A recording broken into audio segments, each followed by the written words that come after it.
마이크 테스트. 예.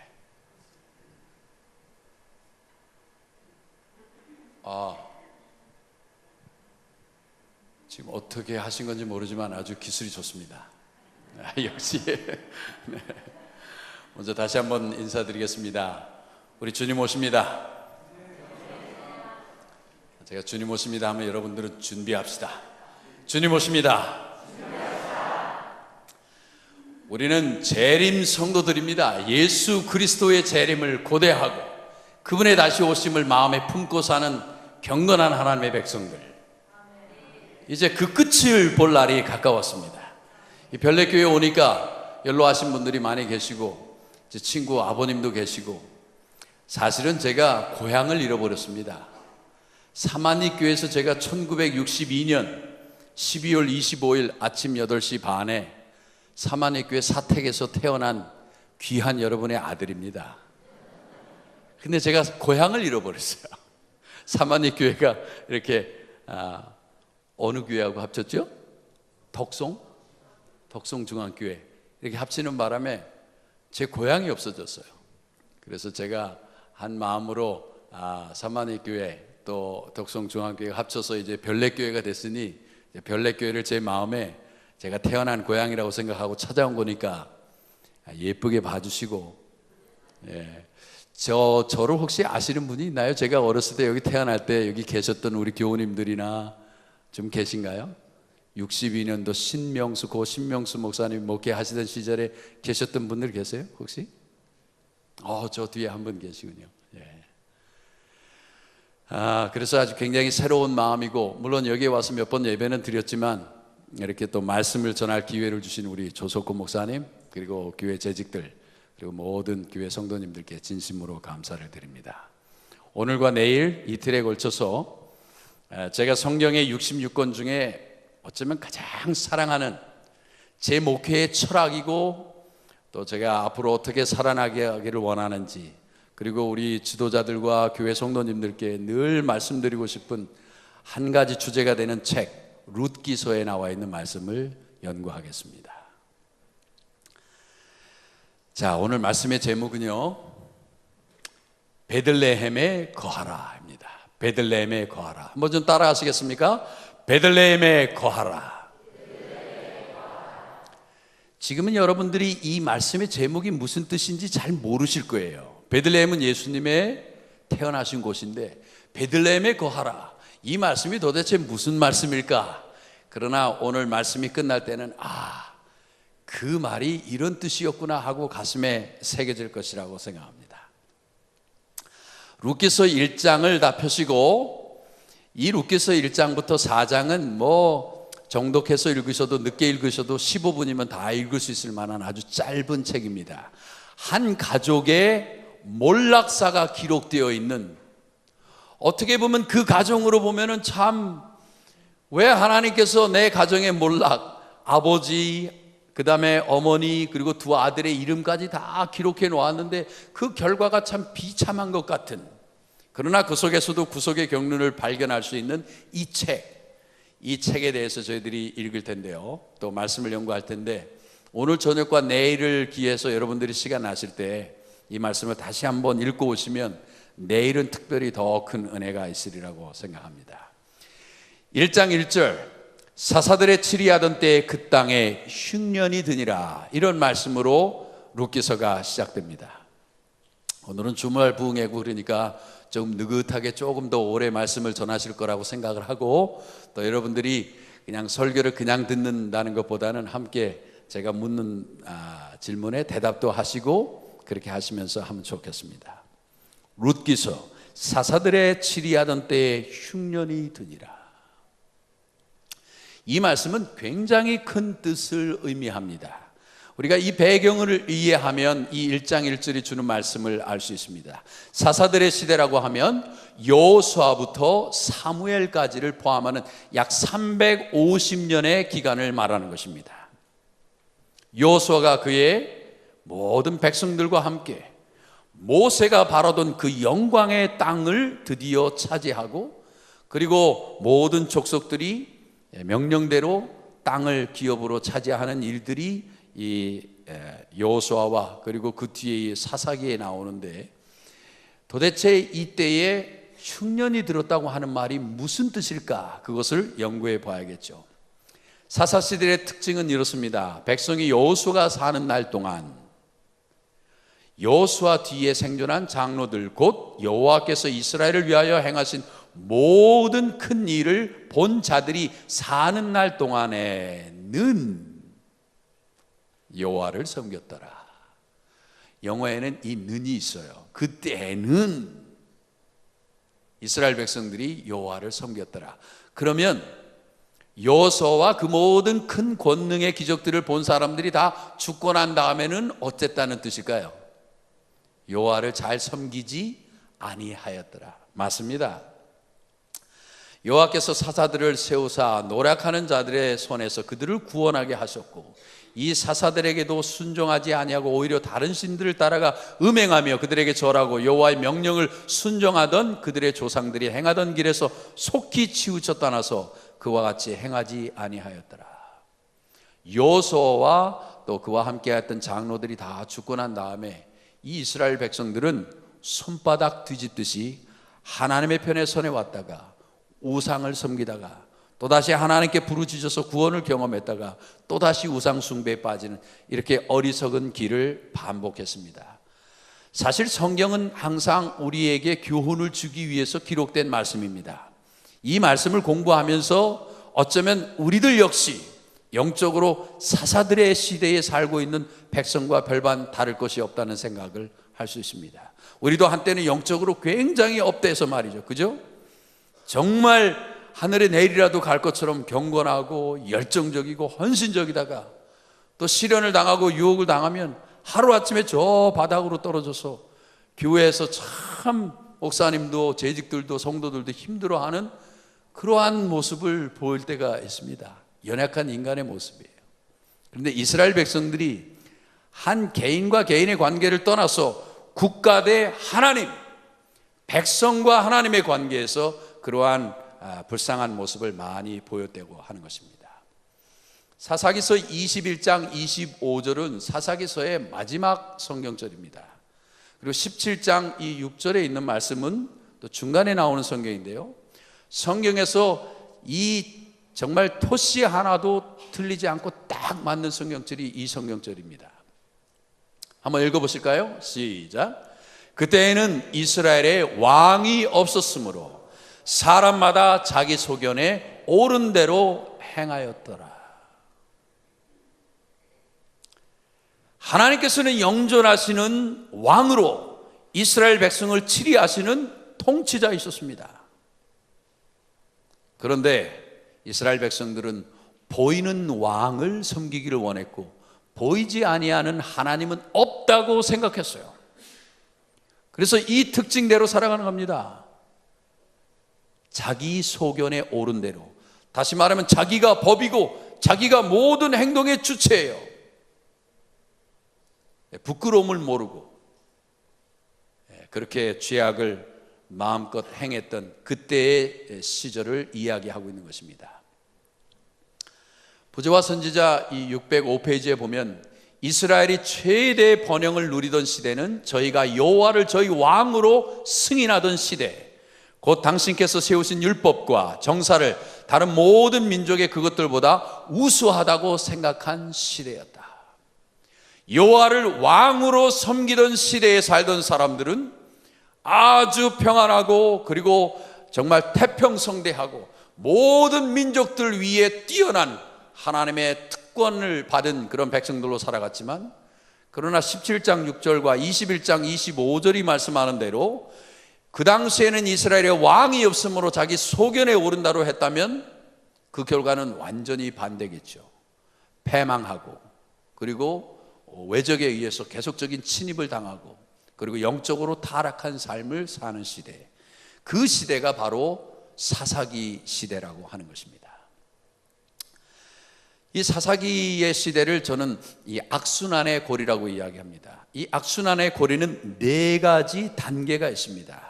자, 그 첫 번째 단계는 우상 숭배의 단계입니다. 하나님을 떠나서 우상을 섬기면 그 결과로 이웃 나라들의 침입이 있었고, 그리고 뭐예요?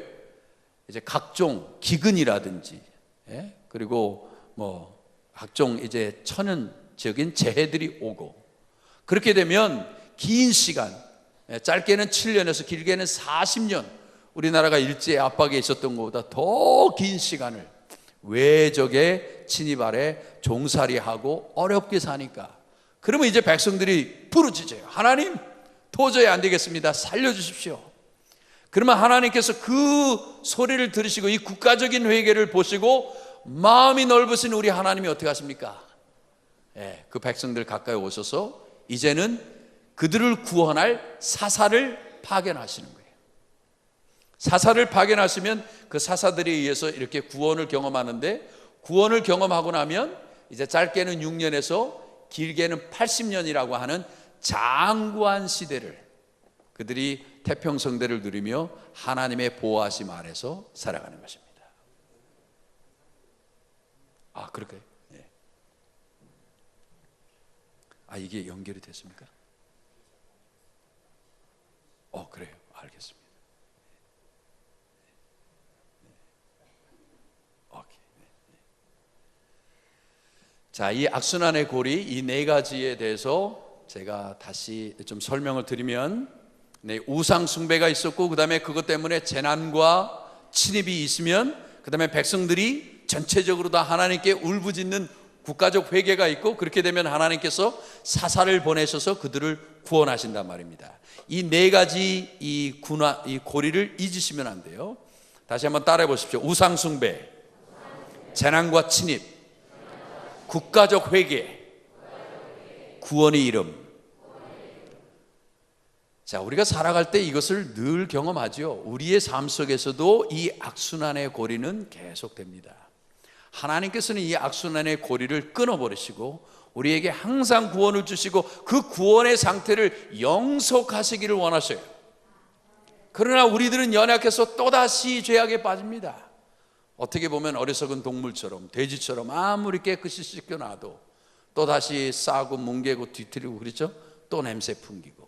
그것이 우리의 아주 연약한 모습인데, 이 악순환의 고리를 어떻게 끊는지, 그것에 대한 말씀이 바로 이 사사기와 룻기에 있는 말씀이라는 것입니다. 자, 이 사사들의 이름들이 여기에 12명이 거론이 되는데, 온니엘, 에훗, 삼갈, 드보라, 기드온, 돌라, 야일, 입다, 입산, 엘론, 압돈, 삼손. 이외에도 뭐 이제 엘리 제사장이라든지 사무엘 제사장도 어떻게 보면 선지자이고 사사들의 하나입니다. 이 사사라고 하는 뜻은 구원자, 하나님이 구원하시다, God saves라는 그런 뜻이에요. 사사란 이름의 뜻이 하나님이 구원하신다, 하나님이 보내신 구원자. 그러므로 사사들이 이 이스라엘 백성의 하나님의 선택을 받고 왔다는 것은 하나님께서 당신의 백성들을 구원하시기 위한 계획을 성취하시고 그의 사람을 보내서 그 구원을 성취하는 것을 말하는 것입니다. 여러분이 뭐 많은 사사들 중에 뭐 최소한 기드온이라든지 삼손이라든지 하는 이런 사람들의 이름은 다 아시겠죠. 자, 그러면 이제 이들을 영적으로 아주 힘들게 했던 이 이웃 나라들은 어떤 나라들이 있을까요? 자, 블레셋 족속, 아모리, 암몬, 모압, 아말렉, 미디안, 메소포타미아, 가나안 족속. 우리들이 이미 많이 익히 들어 알고 있는 가나안 근동에 이스라엘을 주변 국가로 둘러싸고 있던 이웃 나라들입니다. 동시에 적이고 원수들이죠. 하나님의 편에서도 원수이고 하나님의 백성의 편에서도 그들은 원수된 국가들입니다.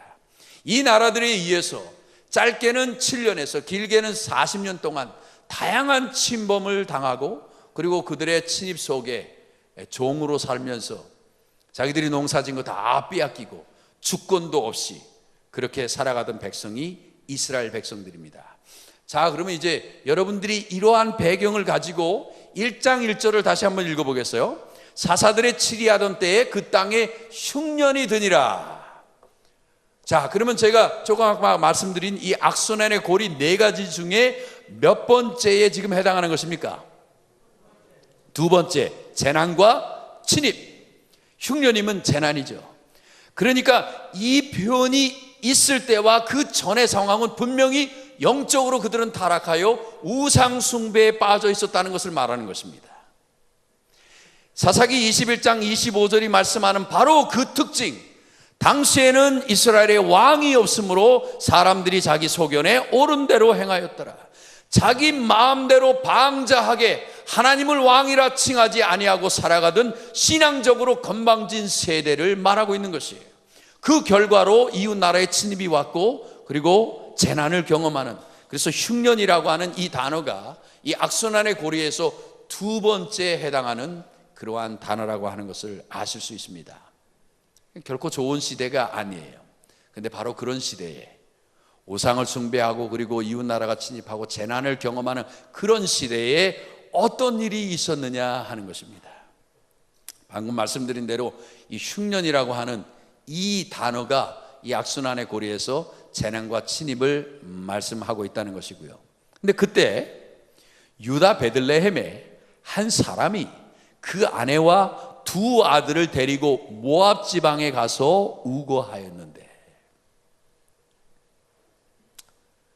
자, 한 가족이 지금 이 흉년이 든 시대에 베들레헴이라고 하는 고향 땅에서 자기 아내와 두 아들을 데리고 모압 지방에 가서 우거하였다. 장소의 이동이고 언뜻 생각하면 뭐 집안의 이사에 해당하는 사건을 지금 기록하고 있는 거예요. 하나도 잘못된 게 없다고 보입니다. 그렇습니까? 유다 사람인데 지금 모압 지방에 갔어요. 방금 전에 여러분들이 이스라엘을 어렵게 했던 8민족을 쭉 읽었죠. 블레셋, 아모리, 암몬, 모압, 그죠? 가나안, 메소포타미아 다 읽으셨는데 거기에 무슨 족속이 있던가요? 모압 족속. 지금 이 사람이 흉년을 경험하면서 이웃 원수의 나라로 이동하여 살려고 하는 계획을 세웠다는 것입니다. 뭔가 계획부터 잘못됐다고 하는 것을 여러분들이 감지하셨을 거예요. 자, 베들레헴이 어떤 곳입니까? 미가서 5장 2절. 물론 이 시대 한참 후에 수백 년 후에 일어난 일이지만 베들레헴은 이미 성경에서 하나님이 지목하시고 전지하신 눈으로 바라보신 아주 매우 특별한 곳입니다. 함께 읽겠습니다. 시작. 베들레헴 에브라다야, 너는 유다 족속 중에 작을지라도 이스라엘을 다스릴 자가 내게서 내게로 나올 것이라. 그의 근본은 상고의 태초에니라. 전능하신 하나님, 영존하시는 아버지, 만유의 주가 되시고 만왕의 왕이 되시는 기묘자, 평화의 왕 예수 그리스도께서 오실 영광의 땅. 근데 그 땅에 사는 한 백성이 지금 가족적인 이주를 계획하고 있는 것이에요. 이해가 되시죠? 여기서 조금 더 자세히 들어가 보겠습니다. 베들레헴은 무슨 뜻이냐면 the house of bread, 영어로는 bakery, 우리나라 말로 하면은 떡집, 떡방앗간, 그런 뜻이에요. 예수 그리스도께서 자기를 가르쳐서 뭐라고 말씀하셨죠? 예수님께서 뭐라고 그러셨어요? 나는 곧 생명의 떡이라. 너희 조상들은 광야에서 만나를 먹어서도 죽었거니와 이는 하늘에서 내려오는 떡이니 사람으로 하여금 먹고 죽지 아니하게 하는 것이니라. 나는 하늘로서 내려온 산떡이니 사람이 이 떡을 먹으면 영생하리라. 아멘. 예수 그리스도는 생명의 떡집에 존재하시고 생명의 떡집을 정말 풍요롭게 하시는 생명의 떡 그 자체이십니다. 그러므로 이 유다 백성이, 유다라고 하는 이 에브라다, 베들레헴이라고 하는 것은 떡집이라고 하는 풍요로움과 잔치가 있고 맛있는 떡 냄새가 나는 그런 곳이어야 되는데 흉년이라는 단어가 있다. 그래서 그 흉년 때문에 떡집을 박차고 나와 모압이라는 땅으로 간다고 하는 것은 무언가 영적인 아이러니입니다. 맞는 일이 아니에요.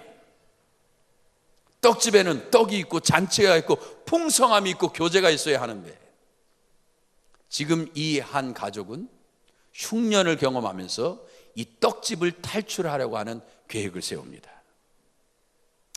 분명히 뭔가 잘못됐어요. 자, 드디어 이 사람이 그 아내와 두 아들을 데리고 모압 지방에 가서 우거하였다는 기록이 나옵니다. 그런데 이 말씀을 우리말에서는 그냥 모압에 가서 우거하였다고 하는데 원어적인 성경에서는 이 표현이 살짝 들어있어요.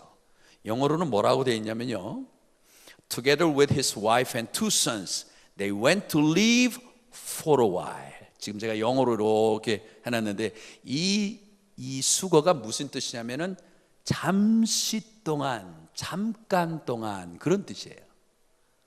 그러니까 이 원어적인 뜻으로는 이 아버지가 자기의 아내와 두 아들을 데리고 갈 때 뭐 거기 가서 이제 완전히 눌러 앉아서 여기서 미국으로 이민 가듯이 그런 계획을 세운 게 아니라 이 흉년을 모면하기 위해서 잠시 동안만 어떻게 하는 거예요? 잠시 동안만 피난 가서 거기서 우리 애들 또 이렇게 우리 가족 잘 이렇게 버티다가 흉년이 마치면 뭐 하리라? 컴백하리라, 다시 돌아오겠다, 이런 계획을 세웠다는 것입니다. For a while, 잠시 동안 내가 요 시절을 모면하고 돌아와야지. 사실 여러분들 신앙생활을 하면서 이런 생각할 때 있지요. 가끔 우리 자연임 청년들이 군대에 간다, 훈련소부터 안식일 문제, 뭐 집총 문제, 기타의 문제로 시련이 될 수 있고 고난을 받을 수 있으니까 For a while, 잠깐 딴 생각할 수 있어요. 직장을 결정할 때도, 무슨 뭐 시험을 치를 때도, 뭔가 뭐 정말 대단한 계약 한 건 따내야 되는데 그 바이어가 토요일 날 만난다고 한다든지, 이런 때 우리는 For a while, 요거 잠깐인데 요 흉년만 딱 보내고 오면 되는데 하는 계획을 할 수 있습니다. 이것은 여러분, 이 룻기서는 그저 뭐 수천 년 전에 한 가족의 몰락사가 아니라 사실은 지금 이 세상을 살아가면서 허지없이 매일 매순간 매달 몰락을 경험하는 우리들의 이야기예요. 그래서 하나님께서 이 룻기서를 주신 것입니다. 자, 이렇게 잠시 동안만 흉년을 피해 갔다 오겠다고 하는 이 가정이 드디어 가서 어떤 일이 생겼을까요? 자, 여러분들이 이제 지도를 보시면 훨씬 더 잘 이해하실 수 있습니다. 자, 여기가 지중해이고요, 그 다음에 여기가 유다 땅, 그리고 저 갈릴리 북방 이스라엘, 뭐 이제 한 이스라엘이죠. 그 다음에 갈릴리 호수부터 쭉 요단강이 이렇게 양쪽을 나누고, 그 다음에 사해바다가 있고, 모압 지방은 바로 이쪽 지역입니다. 여기 지형에서도 나오지만 여기 예루살렘과 베들레헴이 있는 이 부분이 고산지대, 약 1100m 정도 되는 거고, 여기 역시 테이블랜드라고 불리우는 고산지대입니다. 이들을 가로막는 사해바다와 요단강과 이 물길을 바라보십시오. 특별히 유다 땅 베들레헴, 제루살렘과 베들레헴이 있는 이 땅과 모압은 바로 사해바다라고 하는 국경선을 가지고 있습니다. 이 그림을 여러분들이 딱 바라보시면 오늘 제가 설교드리는 이 말씀을 더 깊이 이해하실 수 있어요. 하나님의 생명의 떡이 있는 예수 그리스도의 고향, 우리들의 영원한 보금자리, 그 떡집은 사해바다 이쪽 편에 있고, 그리고 전쟁의 신 그모스를 섬기며 한없이 끊임없이 하나님의 남은 백성들을 공격하고 핍박하고 압제하려고 하는 사탄의 무리 모압 족속은 사해바다 저편에 있습니다. 다시 말하면 사해바다가, 죽음의 바다가 이 둘을 갈라놓고 있습니다. 이쪽 편에서 이쪽으로 건너가든지 저쪽 편에서 이쪽으로 건너오든지 반드시 사해라고 하는, 죽음이라고 하는 것을 경험할 수밖에 없는 그러한 지리적 환경을 갖고 있어요. 제가 그냥 말씀으로 이것을 연구할 때와 이 지도를 놓고 배운다면, 제가 사실 이 지도를 보면서 제가 눈물을 흘려서 사해바다의 국경선이 우리에게 어떠한 영적인 큰 교훈을 주는지 깨달아 보십시다. 모압은 누구예요? 모압은 아브라함의 조카 롯이, 그죠? 천사들의 방문을 받았으나 막 떠나오는 것을 주저하고 그러니까 나중에 천사들이 불러 내치죠. 그런데 그 딸들과 함께 나올 때 자기의 부인은 뒤를 돌아보아 소금 기둥이 되고, 그리고 이 롯은 그 딸과 함께 도망을 나온 다음에 어떻게 합니까? 가까운 산으로 도망을 가죠. 그곳에서 이 롯은 두 딸과 관계를 맺습니다. 롯이 원해서가 아니라 롯의 두 딸들이 아버지에게 술을 먹이고, 그리고 언니가 먼저 아버지와 동침하고 그 딸이 또 둘째가 동침을 해서, 그래서 생긴 아들들이 모압과 암몬이에요. 모압이라는 이름의 뜻은 아버지의 씨, 암몬은 내 근친의 아들이라고 하는 뜻을 가졌습니다. 이 아들은 자기 아버지가 또 할아버지예요. 모압과 암몬에게 롯은 아버지며 동시에 누구예요? 할아버지예요. 왜? 자기 어머니의 아버지니까. 근데 이런 근친 상간을 통해서 태어난 이 두 아들들은 결국에는 하나님의 백성과 원수가 되어서 동일하게 18년씩 이스라엘을 압제합니다. 참 성경의 역사는 아주 참 어떻게 보면 재미있기도 하고, 요즘 뭐 한국의 드라마들이 이리 꽈놓고 저렇게 꽈놓고, 그죠? 뭐 출생의 비밀부터 해서 드라마가 아주 지저분하기가 한량이 없잖아요. 그래도 여러분들 참 재밌게 보시죠. 드라마 많이 끊으십시오. 드라마에 계속 빠지면 드라마의 스토리가 일상이 되어버려서 우리 영적인 생활에 큰 방해가 되는데, 뭐 제가 이렇게 사람들에게 들으니까, 뭐 저희는 뭐 물론 외국에서 살고 그러니까 TV를 볼 시간도 없고 뭐 그렇지만, 우리 한국의 많은 우리 교우들이 드라마 스토리에 뭐 다 사실 지저분하고 뭐 다 그런 스토리지만, 그런데 많이 빠져 있다는 말씀을 듣는데, 우리 별내교회 성도님들은 믿음으로 그런 생활을 청산하시고, 뭐 물론 안 하신다고 믿습니다만, 혹시 그런 유혹이 있으면 깨끗한 그런 말씀의 능력 위에 서시기를 바랍니다. 하여튼 성경의 스토리도 좀 지저분해요. 롯의 이 두 자녀들 모압과 암몬이 그렇게 태어나서 이렇게 역시 18년씩 이렇게 하나님의 백성들을 통치했습니다. 자, 이런 배경으로 보면 모압과 암몬은 하나님께서 모세를 통하여 절대 이스라엘 백성에게 합혼하지 말고 결혼 관계로 민족적인 관계를 맺지 말라고 말했습니다. 총회에 영원히 들어오지 못하는 민족 모압, 암몬 족속. 그런가 하면 에스라도 그런즉 너희 여자들을 암몬과 모압 족속의 아들들에게 주지 말고, 또 그들의 딸들을 너희 아들들을 위하여 데려오지도 말며 그들을 위하여는 평화와 행복을 영원히 구하지 말라. 왜요? 그들은 버림받은 자손이기 때문에. 심지어는 솔로몬도 그랬습니다. 그런데 이 솔로몬은 세계에서 가장 지혜로운 왕이었는데, 이 솔로몬이 사실은 아주 참 불행한 일을 했어요. 솔로몬이 여호와의 눈앞에서 악을 행하여 그의 아버지 다윗이 여호와를 온전히 따름같이 따르지 아니하고 모압의 가증한 신 그모스를 위하여 예루살렘 앞 산에 산당을 지었고, 또 암몬 자손의 가증한 몰록을 위하여 그와 같이 하였으며, 이 케모시라고 하는 전쟁의 신, 모압 족속의 신, 그리고 이 몰렉이라고 하는 이 두 신은 동일하게 전쟁의 신이며 불의 신입니다. 전쟁을 좋아하기 때문에 신을 뭐라 하냐면 전쟁의 신이라고 그랬어요. 이 모압 백성들은 항상 생각하는 게 어떻게 하면 다른 나라를 침범해서 그 나라의 뭐예요? 그것들을 산업을 다 가져와서 살면, 자기들이 농사짓고 자기들이 산업을 일으켜서 그렇게 잘 살 생각을 하지 아니하고 이웃 나라를 침공해서 그곳에서 얻는 전리품으로 국가적 산업을 이루려고 하는 아주 못된 백성이었어요. 그러니까 항상 뭐를 하려고 할까요? 전쟁을 하려고 하죠. 전쟁을 하려고 하면 나가서 피를 봐야 되고 싸우면서 이겨야 되니까 이 사람들은 피를 보기 좋아하는 사람이에요.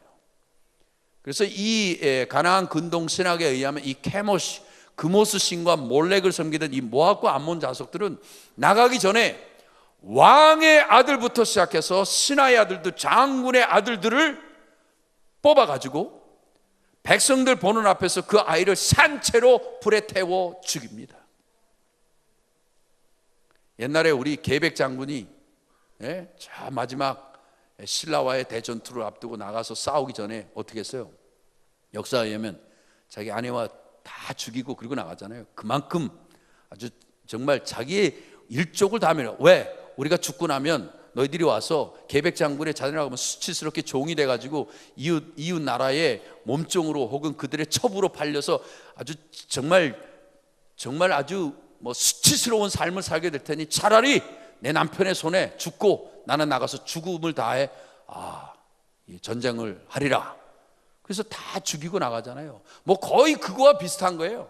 자기의 자녀들을 산채로 불에 태워 죽이고 피를 흘리고 불에 태움으로 많은 백성들 앞에서 이제 전쟁의 신 그모스를 위하여 나는 이러한 위대한 희생을 했다. 그러니 신이시여 나의 헌신을 들으시고 이 싸움에서 승리케 하옵소서.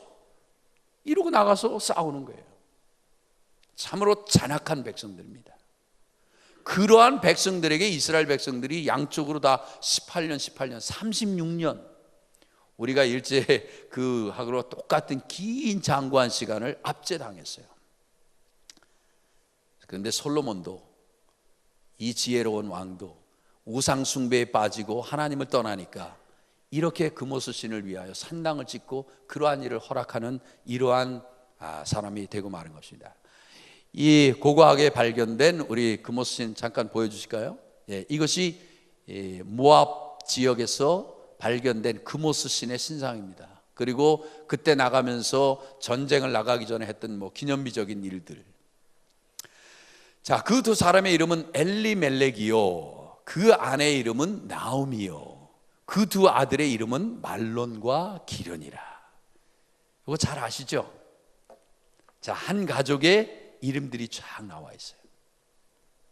누군가 성경의 기자가 21세기를 살아간 저와 뭐 예를 들면 저는 신동이요, 아내의 이름은 홍성이고 두 자녀의 이름은 신동규와 신서영이었더라. 여러분들이 오늘 이 성경을 읽으면서 여러분의 이름을 놓고 한번 생각해 보세요. 여러분의 자녀들의 이름도 넣고 남편이나 아내의 이름을 넣고 성경의 기자가 만일 내 가족사를 기록하고 있다면 내 가족사는 성경에 해피엔딩, 좋은 스토리로 남을 것인가? 아니면 어쩌면 잠깐 for a while, 잠깐이지만 모압으로 눈을 돌렸다가 10년 만에 모든 일족이 다 멸망을 당한 이 가정의 이름으로 남을까? 아까도 말씀드렸죠. 룻의 삶은 한 가정의 몰락사를 다루는 거지만 동시에 우리의 삶을 그대로 반영하고 있다고요. 자, 그런데 이 이름을 조금 깊이 있게 연구해 보겠습니다. 엘리멜렉, 여러분이 잘 아신 대로 성경에서 이 엘이라는 단어가 들어가면 하나님이라고 하는 뜻입니다. 여러분들이 또 멜기세덱 하면은 그 왕의 이름의 뜻인 걸 알듯이 여기 엘리멜렉이라고 하는 말은 무슨 자면 나의 하나님은 왕이시다. My God is King, 그런 뜻이에요. 사사기의 특징이 뭐라 그랬습니까?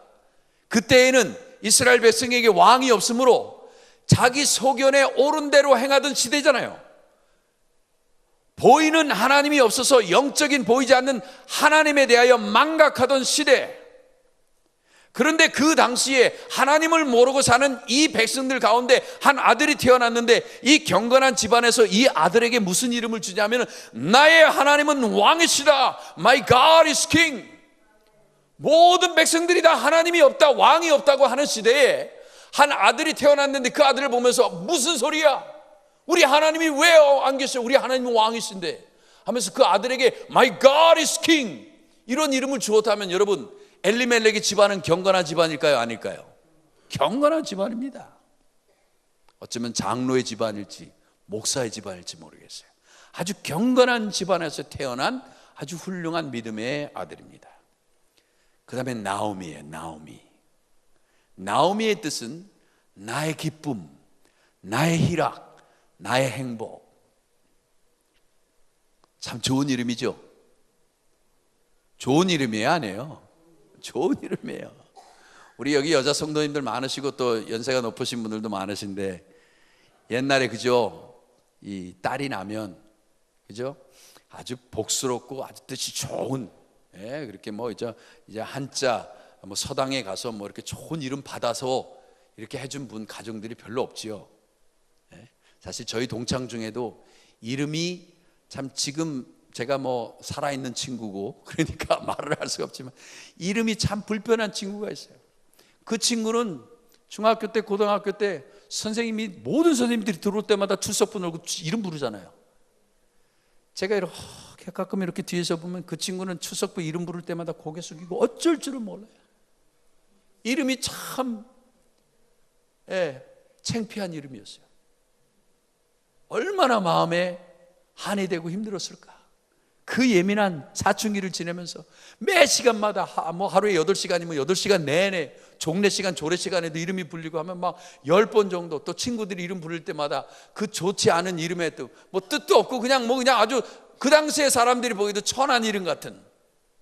그런데 여러분, 이스라엘도 사실은 남존 여비의 사상을 가지고 있어요. 왜냐하면 이 메시아 사상이 너무나 이 직계에 이 불이 박혀 있어서 이스라엘 백성들은 모든 여인들이 아이를 잉태하면 내 아이가 혹시 메시아가 아닐까, 그런 구원의 반열에 이르는 사사가 되지 않을까, 그래서 남아들을 선호하고 남자들을 기다렸어요. 그래서 성경도 상당히 남성 중심의 기록들이 많은데, 근데 여러분, 나옴이라고 하는 한 여자아이를 낳아놓고 그 집안이 이 아이에게 이름을 뭐라고 줬어요? 천한 이름을 준 게 아니라 나의 기쁨, 나의 행복, 나의 희락. 얼마나 사랑스럽고 예뻤으면. 여러분, 성경은 구약과 신구약을 통해서 여인의 잉태와 그리고 출산은 하나님의 축복이라고 믿었습니다. 그리고 그것은 매우 성서적입니다. 그렇다고 본다면 이 집안 역시 믿음이 경건한 집안이었어요.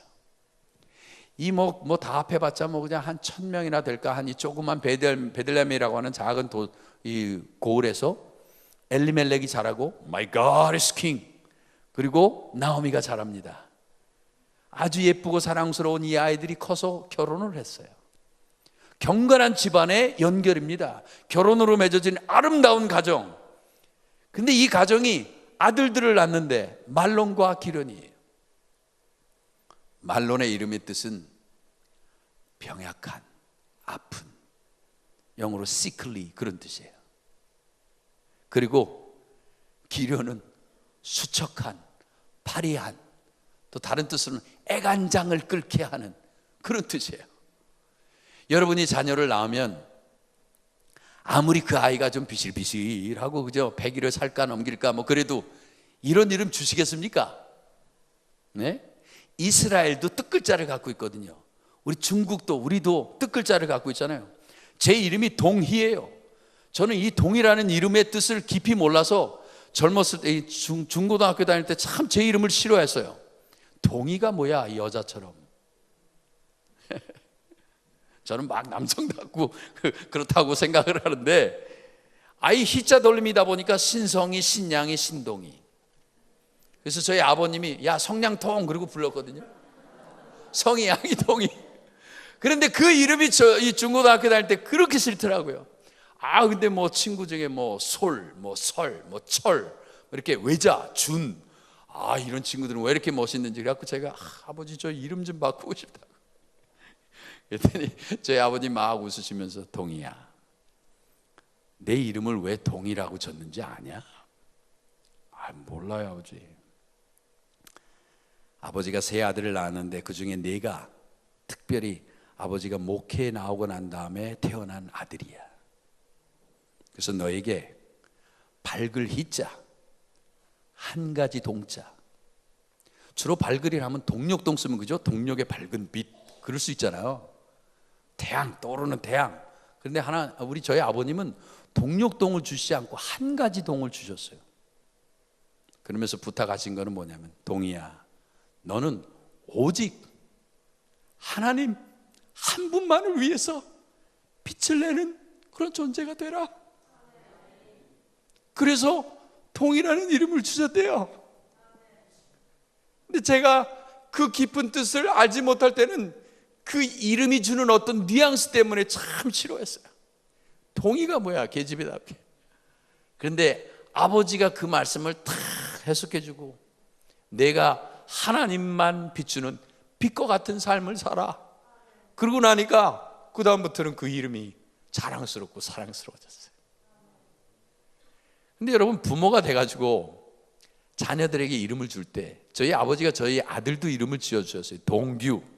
그 아이는 동력 동자 쌍토규자.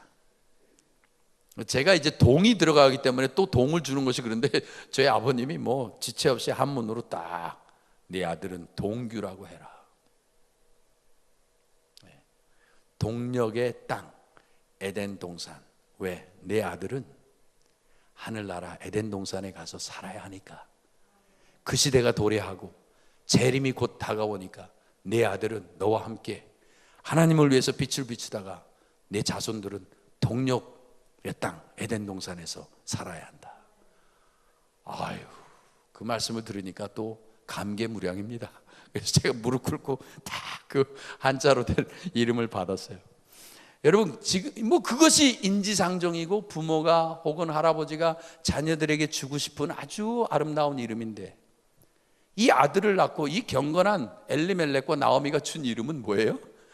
아프고 병약하고, 아이고, 수척하고 파리하고, 그래서 애간장을 끓게 하는 이러한 존재들. 근데 여러분, 성경은요, 여러분들이 지리도 배경을 공부하고 이름도 공부해 보시면 성경의 말씀들은 매우 예언적입니다. 이 이름이 뜻하는 바가 있어요. 자, 이렇게 해서 룻기 1장 3절로 넘어가는데, 나오미의 남편 엘리멜렉이 죽고, 이렇게 금방 가족의 이름 나오고 난 다음에 2주 했는데 for a while, 잠깐이라고 하는 한정적 시간으로 거주 이동을 했는데, 가자마자 그 다음 연결되는 성경은 뭐예요? 나오미의 남편 엘리멜렉이 죽었다. My God is King. 그 하나님이 집안에서 사라져 버린 거예요. 여러분, 상상해 보세요.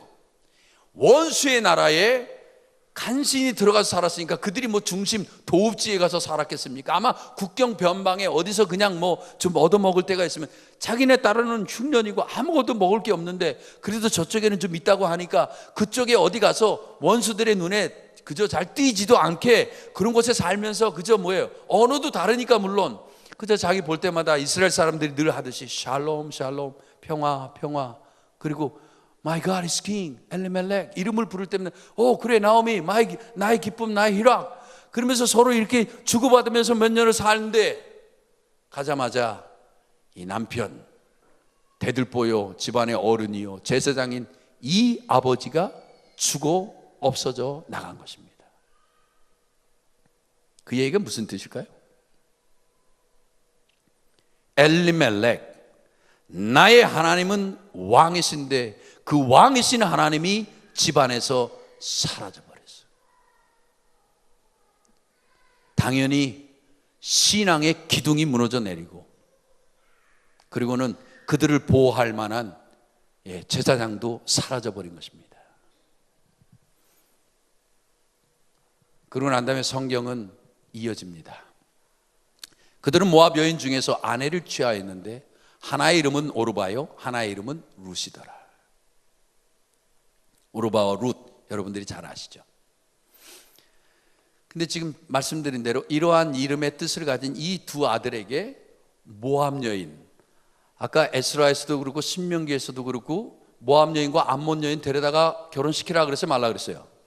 말라 그랬는데, 경건한 이 여인이 자기 믿음을 지켜주는 My God is King이 사라져서 없어져 버리니까 신앙의 줏대를 지키지 못하고, 아유 어떡해, 그래 내 무릎에 손자라도 놔야지. 그래서 어떻게 해요? 아들들을 출가를 시킵니다. 그래서 이 모압 여인 둘을 며느리로 얻어요. 자, 이 며느리 둘은 이렇게 연결됩니다. 기련은 오르바라는 여인과 결혼하고, 말로는 룻이라고 하는 여인과 결혼을 하는데요, 죄송합니다, 여기까지 하고요. 이 오르바라는 이름의 뜻은 고집센, 아첨하는, 두 마음을 품은, 양다리를 걸친 그런 뜻이에요. 여러분들이 잠시 후에 이제 나오미가 그의 며느리들을 데리고 국경선 저 아래 사해바다 국경선에 선 모습을 보십니다. 결론적으로 이 오르바는 자기 시모 나오미에게 마지막 키스를 하고 그리고 돌아서서 자기 고향으로 돌아갑니다. 오르바는 화려하게 머리를 단장한 그런 뜻도 갖고 있어요. 아첨하고 그리고 고집세게, 마음속으로는 손도 내밀고 웃으면서 아 그러세요 어머니 뭐 이렇게 하고 온갖 애교도 다 들고 아첨도 하고 그러지만 마음속에는 딱 뭐예요? 내가 거길 왜 가? 미쳤어? 네? 지리적으로 보면 두 마음을 품은 거예요. 한쪽 다리는 유다 땅에, 한쪽 다리는 자기가 살아온 고센 땅에 모압 땅에 딱 놓고 국경선까지 가지만 결국은 두 마음에서 한쪽 다리를 빼고 그 전쟁의 신 그모스 신을 섬기던 고집과 아집으로 결국은 하나님의 뜻을 버리고 자기의 뜻을 따라 쫓는 인간의 모습을 상징하는 것입니다. 그래서 성경을 깊이 연구하면요 얼마나 우리에게 은혜가 되는지 몰라요. 오르바는 그런 여인이었어요.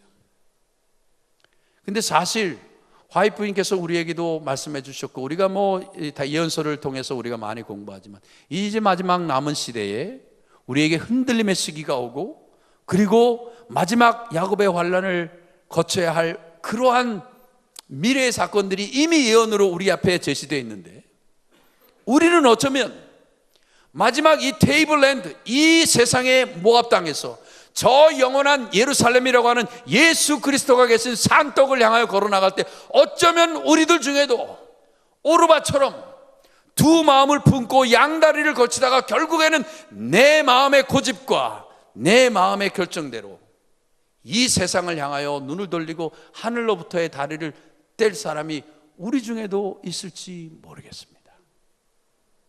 하나님께서 그래서 이러한 기록을 통해서 우리에게 깨달음을 주시려고 한 가족의 비참한 몰락사를 성경에 기록하시면서 우리로 하여금 읽게 하시고 깨닫게 하시는 거예요. 그런가 하면 이 룻이라고 하는 여인은 끝까지 부여졌습니다. 예? 그리고 16절부터 위대한 간증이 나오지만 우선 여기 이름의 뜻을 보니까 그 이름의 뜻은 친구, 우정 그런 말이에요. friend 혹은 friendship. 요즘 젊은 사람들이 얼마나 인스턴트 러브 그냥야 만나서 바로 그냥 얼마 안 됐는데도 손잡고 키스도 하고 호텔에도 가고 아주 그냥 문란한 그런 그냥 한눈에 반해서 그냥 한꺼번에 불이 확 지폈다가 또 빨리 식어버리고 드라마에서도 그런 얘기도 많이 나오고 그죠?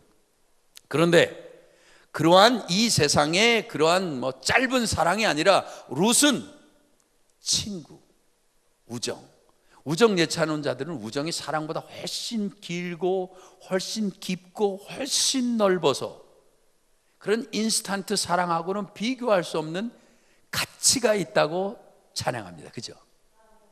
그런 것처럼 우리가 하나님과 맺은 이 사랑의 관계, 이 깊은 우정의 관계로 이 룻은 말론이라고 하는 병약하고 아픈 자기의 남편을 끝까지 잘 보호하고 그리고 이 병약하고 아픈 남편이지만 그와 함께 짧은 생애를 살면서 그로부터 하나님이 어떤 분이시라는 것을 배운 여인이에요.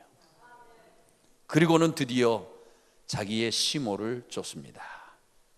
자, 그런데 참 남편이 죽고 난 다음에 얼마 안 돼서 잠깐이라고 하는 for a while의 시간으로 한정적 시간으로 넘어갔는데 성경이 말하기를 거기 거한 10년 즈음에 말론과 기련이 다 죽고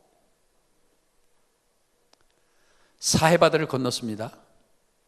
잠깐 흉년만 피하고 돌아오겠다는 한정적 무브먼트, 잠깐의 이동이었어요. 그런데 그 집안에 기둥이 되고 또 제사장이 되는 나의 하나님 왕이 죽어버리더니 이제는 이 두 아들마저도 어떻게 했어요? 다 죽어나가 버렸어요. 청산 과부 셋이 남았습니다. 얼마나 비참한 가정인 것입니까? 한번 여러분 상상해 보세요. 그 땅 어딘가에 이 사람들이 거주하면서 살면서 어떤 일이 있었을까? 자, 여기가 다시 베들레헴이고요. 그리고 여기가 이제 모압 땅인데, 지금 여기 보니까 이 땅을 이쪽에서 이쪽으로 이동해 가면서 일어난 사건이 뭐냐면 10년 즈음에 엘리멜렉 죽고 기련 죽고 말론 죽고 그 집안의 남자들은 다 죽었습니다. 사해바다, 죽음, 이동. 여러분 마음속에 연결을 시켜보세요. 이게 무슨 뜻일까? 사해바다는 어떤 것입니까? 베들레헴과 모압을 나누는 경계선이에요. 생명이 살 수 없는 죽음의 바다입니다. 어느 방향에서 건너느냐가 생명과 사망의 갈림길로 작용하는 그러한 곳입니다.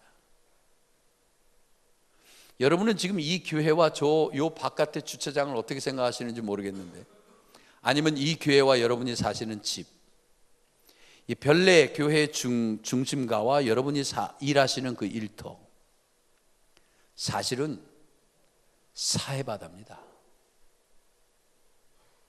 우리는 끊임없이 이 사해바다를 넘나들기도 하고 바라보기도 하고 어느 방향으로 내가 움직일까를 매일 선택하면서 살아야 합니다. 그런데 하나님의 백성들, 경건한 이 엘리멜렉과 나오미와 같은 하나님의 백성들이라 할지라도 잠깐의 유혹으로 세상의 한눈을 팔고 원수의 땅으로 눈을 돌리면 그 결과는 분명한 거예요. 죽음입니다. 한순간의 죽음을 넘어서 영원한 죽음을 말할 수도 있습니다. 그래서 오늘의 공부가 중요한 거예요. 히브리서 6장 4절로 6절에 이런 말씀이 있습니다. 한 번 비침을 얻고 하늘의 은사를 맛보고 성령에 참여한 바 되고 하나님의 선한 말씀과 내세의 능력을 맛보고 타락한 자들은, 보세요, 이 사람들이 얼마나 대단한 사람이에요. 마태복음 7장 21절로 23절에 나여들어 주여 주여 하는 자들이 나중에 예수님이 모른다 그러니까 뭐라 했어요? 내가 주의 이름으로 병도 고치고 방언도 하고, 그죠? 예, 뭐 기적을 베풀고 아주 놀라운 일들을 많이 했는데 그런데 저를 모르십니까? 그때 예수님이 그러시죠. 내가 너희를 도무지 알지 못하노니 불법을 행하는 자들아 내게서 떠나가라. 여러분 그 말씀과 이 말씀이 상당히 비슷한 말씀이에요. 한 번 비침을 얻고 하늘의 은사도 맛보고 성령에 참여한 바 되었어요. 하나님의 선한 말씀과 내세의 능력을 맛봤어요. 근데 이러한 놀라운 신앙의 이 주체들이 만약 타락을 한다면 성경은 뭐라고 말씀하시냐면 다시 새롭게 하여 회개케 할 수 없나니. 영어 성경은 뭐냐면 It is impossible 그랬어요. 불가능하다. 우리말로도 모르게 다시는 새롭게 하여 회개케 할 수 없나니. 왜요? 그 이유는 이겁니다. 이는 자기가 하나님의 아들을 다시 십자가에 못 박아 현저히 욕을 보임이라. 여러분 제7일 안식일 예수 재림교회 목사로 살던 사람이 혹시라도 타락하여 이제 세상으로 나갔어요. 다시는 교회 안 나오고 그런 타락한 삶을 산다고 합시다. 그 사람이 목사로 살던 사람인데 나가서 그 사람이 목사로 살던 것을 다 아는 이웃들에게 어떻게 그가 술을 먹고 혹은 담배를 피고 저 세상에서 마음껏 살 수 있겠어요? 하나님의 아들을 현저히 십자가에 못 박는 일을 하지 않으면 그런 인간으로서 그렇게 살 수가 없어요. 그래서 자기의 삶을 합리화하기 위해서라도 그는 모든 사람 앞에서 다시 예수 그리스도를 현저히 십자가에 못 박는 일을 하고서야 교회를 떠나기 때문에 그러한 사람들은 성령의 능력으로도 다시 회개케 할 수 없나니 It is impossible 그러는 거예요. 성령에도 참여한 바 되고 내세의 말씀, 능력, 선한 말씀, 하늘의 은사도 맛보고 비침을 받았더라 할지라도 타락을 하면 다시는 회개케 할 수 없나니. 이 히브리서 6장의 말씀은 매우 두려운 말씀입니다. 우리가 앞으로 어떠한 삶을 살아야 할지 정말 심각하게 우리의 믿음을 조명해 봐야 합니다. 10년 즈음에 다 죽고 이제 청산과부 셋이 남았어요. 나오미, 그리고 이제 뭐 20대 후반이나 30대 초반, 아직도 아이들이 없는 걸 봐서는 결혼해서 그렇게 오래 살지도 못했습니다. 짧게 신혼 살림하고 뭐 정말 몇 달이 됐을지 1, 2년이 됐을지 아이들도 갖지 못하고 남편들이 다 죽어버렸습니다. 비참한 일이에요. 그런데 그 즈음에 나오미가 소문을 들었어요. 소문의 내용이 뭐예요? 여호와께서 자기 백성을 권고하사 그들에게 양식을 주셨다 함을 들었으므로, 자, 이제 악순환의 고리 4단계 중에 이 말씀은 몇 번째에 해당하는 것입니까? 몇 번째예요? 다시 한번 복습할 거예요. 첫 번째 뭐예요? 우상숭배. 두 번째 재난과 침입. 세 번째 국가적인 회개. 그리고 네 번째가 뭐예요? 구원이 이르러옴. 그렇다면 지금 여기 여호와께서 자기 백성을 권고하사 그들에게 양식을 주셨다 하는 것은 몇 번째 단계입니까? 네 번째죠. 구원이에요. 자, 그렇다면 여러분과 제가 여기서 꼭 짚고 넘어가야 할 사실이 있습니다. 그것은 바로 뭐냐면 이 악순환의 고리를 끊어버리고 여호와의 신속한 구원을 불러들이는 일은 개인과 국가적으로 하나님께 울부짖는 자복과 회개의 경험입니다. 이 세 번째의 경험이 없으면 그 누구도 두 번째에서 네 번째로 이렇게 훅 넘어갈 수 없는 일이에요. 근데 참으로 미안하게도 이 엘리멜렉은 이 두 번째에서 네 번째로 그냥 가고 싶어 했던 사람들을 대표합니다. 국가적 회개와 가정적 개인적 회개를 경험하지 않고 대신 뭐예요? 눈을 싹 돌려서 저기 양식 있는 곳에 잠깐 몇 년 갔다가 요거 해결되면 국가적 회개를 경험하지 않고 구원이 이르는 그 땅에 살짝 와서 살아야지. 신앙적으로 말하면 진정한 중생의 경험 없이 영생을 차지하려는 것과 똑같습니다. 진정한 중생의 경험 없이 하나님을 만나서 다시 태어나는 경험 없이 직분을 받거나 목사가 되거나 혹은 찬란한 어떤 타이틀을 받아서 그리스도의 종교 안에서 어떤 일을 하려고 한다든지, 이러한 것은 하나님의 능력을 경험하지 못하고 하나님의 용서하심과 구원하심을 경험하지 못한 채 그냥 뭐예요? 어려운 인간의 사회에서 그냥 바로 하늘을 들어가려고 하는 도둑눈심보 같은 거예요. 천국에는 그런 지름길이 없습니다. 천국으로 가는 가장 빠른 지름길은 바로 이 세 번째 단계를 빨리 개인적으로, 가족적으로, 국가적으로 경험하는 거예요. 하나님께 울부짖으면 전능하시고 사랑이 넘치시는 그분이 우리를 받아들여서 어떻게 해요? 바로 사사를 보내시고 20년, 30년, 40년 지속된 그 압제의 시간을 끝내시고 그리고 우리에게 구원자로 임하시는 것입니다. 그러므로 여러분과 제가 이 세상을 살아나가면서 잠시라도 한눈을 팔았다면 빨리 회개하고 하나님의 구원을 간청해야 돼요. 그러면 그 순간 우리 하나님은 우리 곁에 오셔서 지금 바로 이 말을 듣게 하신 것처럼 나오미와 같은 사람에게도 한번 비침을 받고 은사를 얻고 내세의 능력과 선한 말씀의 능력을 보고 타락했던 이 나오미조차도 하나님은 용서하시고 다시 구원으로 이끄신다고 하는 뜻입니다. 저는 여러분과 제가 그러한 경험을 하게 되기를 바랍니다. 이에 일어나 두 자부와 함께 모압 지방에서 돌아오려고 합니다. 나오미를 상상해 보세요. 제가 말씀드렸죠. 이 네 가지 중에 바로 네 번째 약식이 아닙니다. 이게 제가 잘못했습니다. 약식이 아니라 양식을 주신 것은 바로 구원을 주시는 것이다.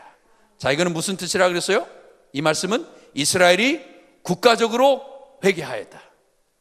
하나님께서 사사를 보내셨다.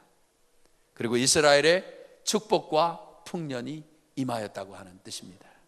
우리 하나님의 자비하심을 바라볼 수 있는 것이죠. 우리는 누가복음 15장 20절에서 이에 일어나, 이 말씀과 똑같은, 이게 신약과 구약의 랑데뷰예요. 저는 이 말씀을 연구할 때 마치 나오미가 그 그곳에 갔다가 자기 남편 죽고 두 아들 다 죽고, 그리고는 이제 커다란 혹처럼 얼굴도 좀 까무잡잡한 모압 여인 며느리 둘 데리고 이제 국경선을 향하여 내려오는 그 모습은 마치 누가복음 15장에 아버지 재산 가지고 떠났다가 다 탕진하고, 그죠? 돼지 열매 그거 주워 먹으면서 그냥 그 시궁창 냄새로, 돼지 똥 냄새로 그냥 완전히 폐인이 됐는데도 불구하고, 내 아버지가 있는 곳에는 종들도 잘 먹고 사는데 내가 어쩌다 이런 삶을 되는가. 그래서 회개하여 일어나 아버지께 돌아오는 탕자의 모습을 그대로 반영해 줍니다. 자, 그러면 이렇게 일어나서 돌아오는 그 탕자를 기다리는 아버지가 있었듯이, 바로 베들레헴에는 그 고난을 이겨낸 하나님의 성도들이 있었어요. 그러한 모습을 생각할 때 우리에게 은혜가 되는 것입니다. 자, 이제는 이 테이블랜드 저 모압 지방에서 베들레헴을 향하여 움직이는 이 여인들을 살펴보겠습니다. 모압에서 이제는 거꾸로 이쪽으로 건너옵니다. 10년 만에 돌아오는 귀향길입니다. 금이 환영하기를 원했지만 정말 아무것도 가진 것이 없이 털털 빈 텅터리로 혹 둘 데리고 오는 나오미의 모습. 모압은 약 1372m, 해발이 1400m 가까운 굉장히 고온 지역이고, 그 고온에서 sea level, 이제 해수면까지 제로까지 뚝 떨어져 내려왔다가 다시 베들레헴이라고 하는 또다시 높은 고원지대, 약 1143m 높은 지역을 향해서 또다시 올라가야 하는 길입니다. 가만히 생각해 보세요. 여러분들 중에는 저처럼 모태신앙으로 신앙 안에서 태어나신 분들도 있지만, 이 세상에서 잘 나가던 그런 곳에서 사셨던 분들도 있고, 지난 주인가에 우리 홍명관 목사님 모시고 여기 11개 지역 교회들이 여기서 대전도회 하셨잖아요. 우리 전도 목사님들께 여쭈니까 90분의 구도자들이 생기고 많은 분들이 지금 침례를 계속 받고 있다고 그러시는데, 그런 분들을 생각해 보신다면 이 세상의 모압이라고 하는 잘 나가는 이 테이블랜드 고원지대에서 정말 좋은 직장, 그리고 명예, 학위, 그리고 관계들을 맺으면서 그렇게 살아오셨어요. 근데 침례라고 하는 것이 무엇입니까? 이 세상에 대해서 포기하고, 세상의 그 높게 보이는 모든 것들 다 포기하고 어디로 내려오는 거예요? 제로 레벨. 아무것도 없는, 나를 온전히 비우고 하나님으로 나를 온전히 감싸게 하는, 내 영혼에 오직 하나님만 가득 채우기 위해서 죄된 나를 다 벗어버리는, 침례가 말하는 그대로 어떻게 해요? 죽어서 이 물속에 장사 지내고, 그죠? 그리고 다시 일어나야 하는 이 관계를 그대로 보여주는, 이 지형으로도 이거를 그대로 그렇게 보여주고 있단 말이에요. 고지대에서 바닥으로 내려와서 사회를 경험하는데, 그 사회에서 내가 세상에 대하여 죽고 나의 죄악에 대하여 죽고 그리스도 안에서 다시 태어나서 이제 베들레헴이라는 영적인 땅을 향하여 또다시 높은 인생을 향하여 발돋움에 올라가는 나의 성장관, 그것이 바로 이 나오미의 움직임 속에서 나타나고 있는 것입니다. 모압부터 유대까지는 120km입니다. 그 당시 여인들은 신발도 없이 맨발로 걸어 다녔습니다. 지금부터 무려 약 400년 전 상상해 보십시오. 여인 셋이 가지고 올 거라도 있겠습니까? 도시락에도 싸웠을까요? 글쎄요. 배를 쫄쫄 굶으면서 비탈길을 서로 손잡고 가시밭길도 이렇게 하면서 그러면서 이제 내려왔을지 모르겠어요. 그리고 사해바다 변경에 섭니다. 여기서 아주 놀라운 교훈을 우리는 얻어야 합니다. 이 두 며느리들이 나오미와 함께 섰습니다. 나오미가 마지막으로 간청합니다. 얘들아, 내게 무슨 희망이 있겠느냐? 너희들은 돌아가라. 너희들은 다행히 아이들도 없고 아직 젊어. 그러니까 돌아가서 새 짝들 만나서 잘 살아. 여러분, 이 중동 지역은 우리나라와 비슷합니다. 옛날에 여인들이 집안을 떠나서 출가하면 출가 외인이고, 그죠? 그 시집을 향하여 팥뿌리가 되도록 죽도록 살다가, 그죠? 그렇게 하라는 것이 이 아시아, 우리 한국의 문화였듯이 이 중동 지역의 여인들이 한번 결혼을 하면 남편이 죽든 뭐하든 그 집안의 귀신이 돼야 돼요. 그런데 지금 성경에 보니까 이 나오미가 자비롭게도 그 당시 문화를 역으로 해서, 너희들 나 따라올 거 없어. 너희들 아직 젊잖아. 아기도 없는데. 그러니까 내가 그리스도인의 마음으로, 물론 그런 말은 없지만 이 나오미가 선을 베푼 거예요. 돌아가서 다시 짝을 얻어서 다시 새로운 삶을 출발해라. 근데 이 두 며느리들이 그래도 아니에요 그러면서 따라왔어요. 제가 이미 말씀드린 대로 오르발은 두 마음을 품고 양다리를 거쳤다가 드디어는 이렇게 돌아서 올라갑니다. 룻은 계속 달라붙어요. 그런데 여기서 이 나오미가 자기 이제 돌아가는 오르바, 이 며느리를 향해서 아주 놀라운 말을 합니다. 무슨 뜻일까요? 무슨 말씀이냐? 바로 이 말씀입니다. 내 동서는 그 백성과 그 신에게로 돌아가나니 너도 동서를 따라 돌아가라. 10년 전에 잠깐 이 흉년을 넘어서 이 피해서 이 모압 땅으로 올 때 이 나오미에게는 이런 신학적 이해가 없었어요. 그는 이것이 단순한 거주 이동이라고 생각했습니다. 마치 뭐 저기 청량리에서 이 좋은 별내 공기도 좋고 이 남항주시로 이사 온 것처럼 그는 이것이 단순한 거주 이동이라고 생각했지, 자기의 이 움직임이 하나님을 바꾸고 신을 바꾸고 백성을 바꾸는 거라고 상상도 못했습니다.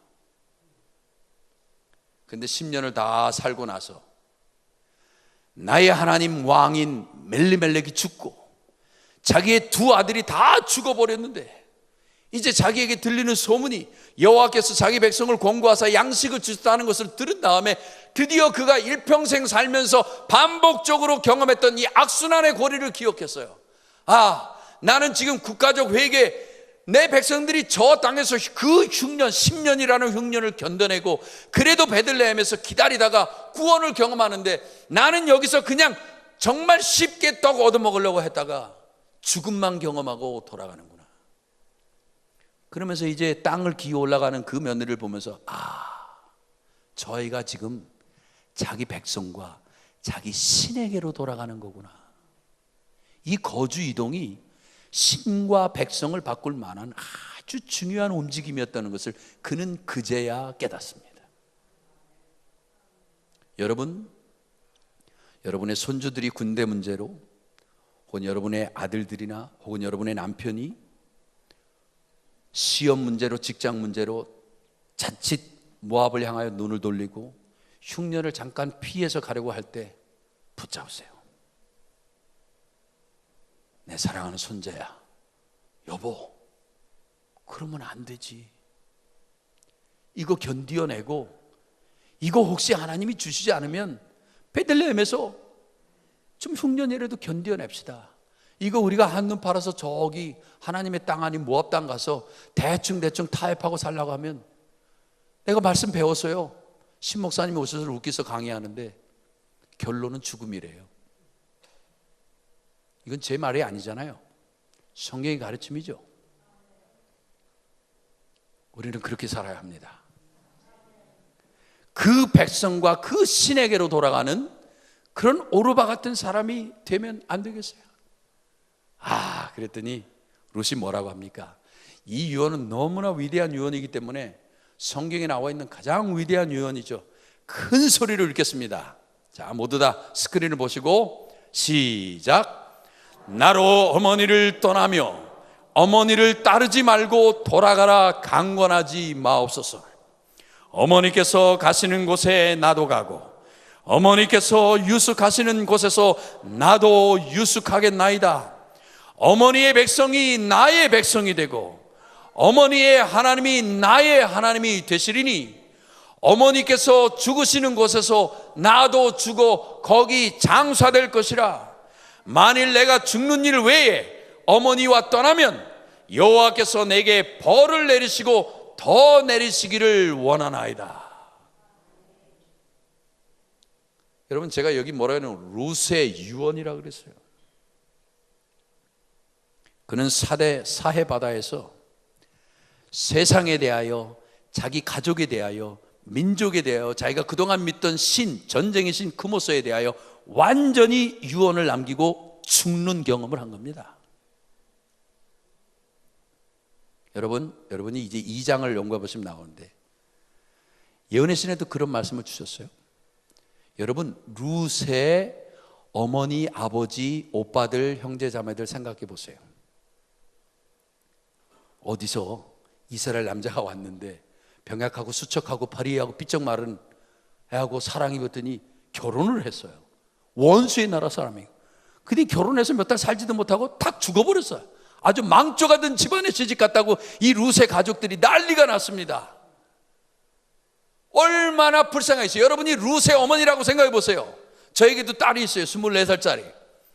이 딸 얼마나 사랑스러운지 모릅니다. 그런데 이 딸이 만약 이 성경에 나와 있는 룻과 같은 존재라면 얼마나 애간장이 타겠습니까? 평생 과부로 살아야 되는데. 그런데 다행히 이 나오미가 뭐라 그래요? 시모가, 야, 너 아직 애기도 없고 그러니까 내가 허락하니까 너 가서 다시 재혼하고 새 삶을 살아. 그러면 룻의 어머니로서 얼마나 다행이겠습니까? 아이고 야 룻, 야, 너 공부하고 있어. 네 시어머니가 가르는데 빨리 와야지. 너 미쳤어? 근데 룻이 뭐라 그래요? 엄마, 나 안 돌아올 거야. 나 어머니랑 같이 이스라엘로 갈 거야. 야, 이년아, 너 미쳤어? 여러분, 그러지 않겠어요? 그 사람들이 뭐라고? 너하고 몇 달 전부터 살았다고. 네가 왜 그 집안에 죽은 귀신이 달라고 그래? 돌아와. 나중에는 국경선까지 따라와서 뭐라고 했을까요? 아마 그 룻의 아버지가, 저도 딸을 너무 사랑하니까 그랬을 것 같아요. 룻아, 그럼 우린 뭐냐? 너를 지금까지 키우고 너를 지금까지 길러주고 사랑으로 한 네 엄마, 네 아빠, 오빠들, 우린 뭐야 그럼? 다 버리고 이스라엘로 간다고? 그 원수의 나라에? 뭐 얻을 게 있다고? 가서 영원히 청상갑으로 그 집안에 산다고? 이 미친 것아, 돌아와. 분명히 이렇게 말했습니다. 근데 룻이 뭐라 그래요? 아니에요. 저는 전쟁을 나갈 때마다 자기 아들들을, 자기 딸들을 불에 태워 죽이는 저 잔악무도한 신을 섬기기를 이제는 거절합니다. 저는 사랑의 하나님, 용서의 하나님, 온 인류를 사랑하셔서 그 목숨을 버리실 메시아를 보내실 나는 이스라엘의 하나님을 사랑합니다. 저는 그 하나님을 섬기겠습니다. 여러분, 룻의 이 신앙적 유언은요, 이거는 보통의 신앙인이 아니면 내뱉을 수 없는 간증이에요. 신앙을 50년, 60년 하고도 아마 우리 목사님들, 장로님들 이러한 유언하시고 죽기 힘들 것입니다.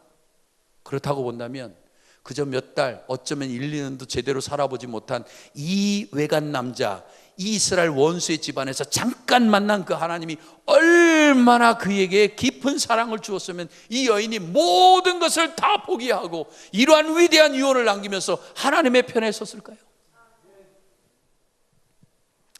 드디어 이 사람이 올라옵니다. 말씀드린 대로 이곳에서 룻은 침례를 경험했습니다. 유대 사람, 이 베들레헴 사람들이 이렇게 이제 보리 추수할 때쯤이라 이제 막 추수를 하고 막 저렇게 준비하고 있는데 저 밑에서 한 늙은 여인이 오는데 뭔가 까무잡잡한 여인과 함께 올라오는 거예요. 이 말을 영어 성경에 뭐라면 Can this be Naomi? 이거는 믿지 못해서 하는 말이에요. 아니, 네가 나오미야? 어떻게 나오미, 나의 기쁨, 나의 희락, 나의 행복이라는 이 꽃다운 이름을 가져서 그냥 우리 동네의 마스코트처럼 살던 이렇게 아름다웠던 내가 어쩐 일이냐? 어떻게 된 거야? 완전히 패가 망신하고 이렇게 청산과부로 돌아오는 이 나오미를 향해서 베들레헴의 백성들이 내뱉은 말이에요. 어찌 이럴 수가 있느냐? 그랬더니 이 나오미가 뭐라 그래요? 동네 분들, 저를 이제 더 이상 나오미, 기쁨의 여인, 희락, 행복의 여인이라고 부르지 마세요. 저의 삶은 정말 너무나 bitter, 너무나 쓰디쓰고 아주 어려운 삶을 살았습니다. 하나님께서 나를 치사 나의 삶을 아주 어렵고 쓰디쓰게 만들었습니다.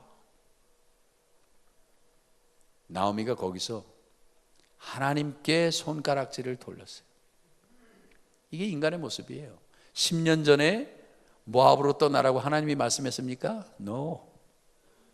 자기 남편과 자기가 결정해 놓고, 그리고는 여호와께서 내 삶을 피곤하고 곤빗게 하시고 나를 쓰디쓴 그런 삶으로 인도하셨다고 말합니다. 다 우리가 선택한 것인데, 때로는 우리도 하나님 탓 많이 하죠. 그죠? 우린 이런 데서도 또 배워야 합니다. 자, 그렇다면 이제 결론으로 나오미는 누구일까요? 나오미는 영적으로 해석해 보시면 어떤 사람일까요? 아까 히브리서 6장 4절로 6절에 있는 말씀과 동일한 사람이겠죠. 하나님도 알고 믿음 있는 집안에서 태어나고 신앙을 잘하고 그리스도 안에서 성장한 사람, 그리고 그런 내세의 능력과 선한 말씀과 그 다음에 비침도 받고 했던 그런 여인을 대표하는 사람입니다. 신앙생활을 잘했던 사람, 하나님을 왕으로 삼고 신앙의 진정한 기쁨을 누려보았던 사람이었으나 세상으로 눈을 돌려 나갔던 후퇴자, backsliders. 여러분은 혹시 나오미는 아닙니까? 자, 두 번째, 나오미가 귀향을 할 때는 베들레헴에 양식이 있다는 소식을 들을 때였다 그랬어요. 국가적 회개를 다 경험하고 하나님께서 그들을 개인적으로, 가족적으로, 국가적으로 다 용서하셔서 그 부르짖음을 상달해 주시는, 그래서 그 말씀에 반응하시는 사랑의 아버지 하나님, 그래서 주신 것이 양식을 주신 거예요. 배고픈 자들에게 양식을 주셔서 영원한 생명을 주시려고 하신 것이죠. 자, 그럼 룻은 누구입니까? 같이 한번 읽으실까요? 시작. 하나님의 사랑과 구원의 기쁨을 경험하여 세상과 자신에 대하여 죽는 사해바다의 경험을 하고 주님께 찾아온 초신자들을 대표합니다. 오늘 저녁에는 몰라도 내일은 그런 룻과 같은 분들이 전도회를 통해서 새롭게 오신 룻들이 아마 많이 오실 거라고 제가 믿습니다. 그러면 내일 여러분들이 이 룻에 대하여 우리가 어떻게 해야 할지 배울 텐데요, 마음으로 결심하시고 2장을 꼭 읽어오십시오. 룻은 다시 말씀드리지만 이렇게 아름다운 별내교회를 처음부터 드나드신 분들이 아니라 초신자로서 막 오시는 그런 분들이에요. 사실은 이 말씀을 전도회 전에 했으면 더 좋을 뻔했는데 전도회 끝나고 난 다음에도 괜찮습니다. 이 말씀을 잘 특별히 내일 주인의 명령은 너무나 중요한 말씀이니까 여러분들이 꼭 그 말씀대로 사셔야 돼요.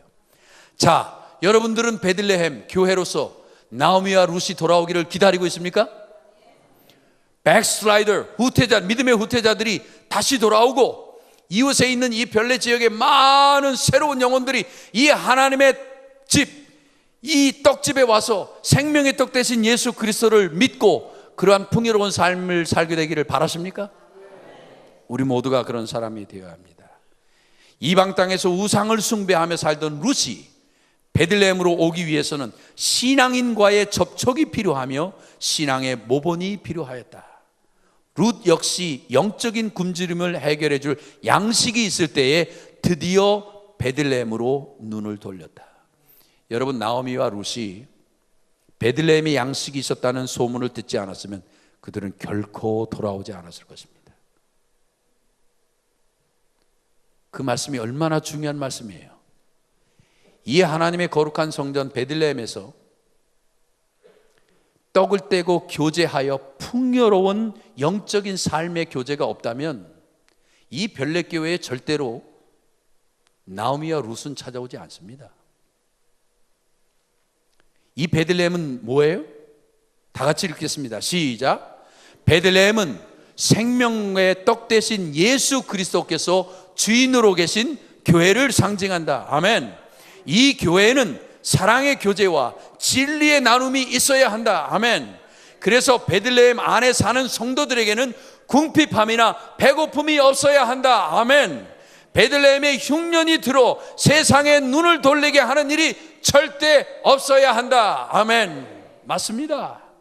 이 아름다운 교회, 서중한 앞에 최고로 아름다운 교회, 아름다운 성도들이 모인 이 교회는 목사님으로부터 아주 풍요로운 영적인 말씀이 흘러넘치고 성도들의 따뜻하고 정말 친절하고 사랑이 넘치는 교제가 매일 풍요롭게 일어나서 별내교회에 있는 모든 주민들, 새로운 룻과 같은 사람들과 교회를 혹시라도 떠났다가 방황했던 저 세상에 눈 돌렸던 모든 나오미들이 이곳에 있는 풍요로운 영적인 삶 때문에 다시 돌아오고 싶어 하는 그런 본향이 되어야 합니다. 그런 교회가 바로 별내교회가 되어야 합니다. 베들레헴의 주민들, 위대한 사람들이에요. 우상숭배에 빠져 흉년을 경험하였으나 진실한 회개를 통해 하나님의 용서의 표징인 사사시대를 맞이한 사람들입니다. 돌아오는 나오미와 이방인 룻을 친절하게 맞이해야 하는 그러한 사람들입니다. 바로 여러분과 저입니다.